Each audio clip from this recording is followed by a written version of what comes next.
Hi guys, good morning and welcome back again sa aking YouTube channel. Ayan, so for today's video is nandito tayo sa likod namin guys. And then ang ano natin ngayon guys, gagawin natin ngayon is maglilinis tayo sa dragon fruit area natin. Ayan, so medyo ano na sila guys, lumalaki na yung yung dragon fruit natin at kailangan natin alagaan para lalaki at lalaki po sila guys. Ayan. So punta natin tong natin dito, dragon fruit. Ayan, so tatanim tayo doon sa babaw ng ng dragon fruit.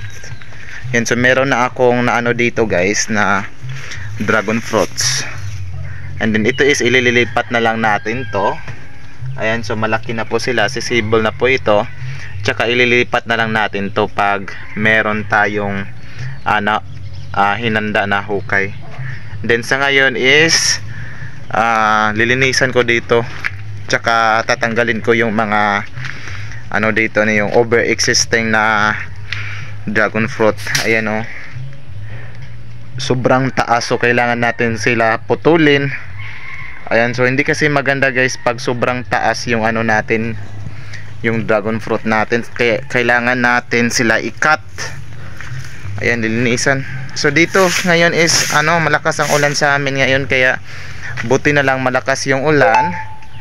Tsaka ayan ang saya tingnan ng mga dragon fruit ko dito kasi umuulan. Ayan, 1 week na hindi umuulan.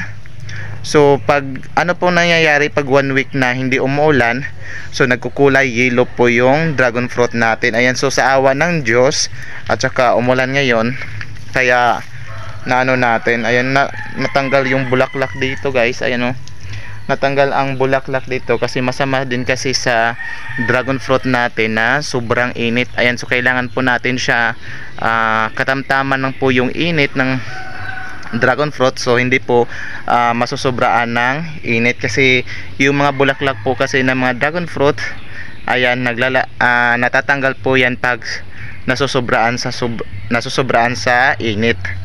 Ayan, ngayon so lilinisan ko dito yung natin. Ayan.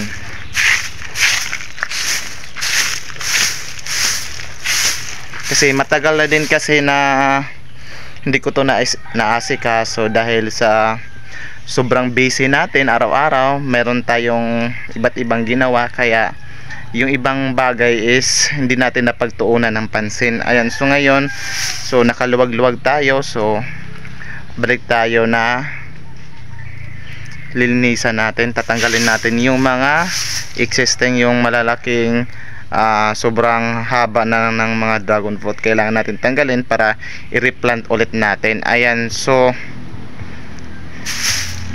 ayan.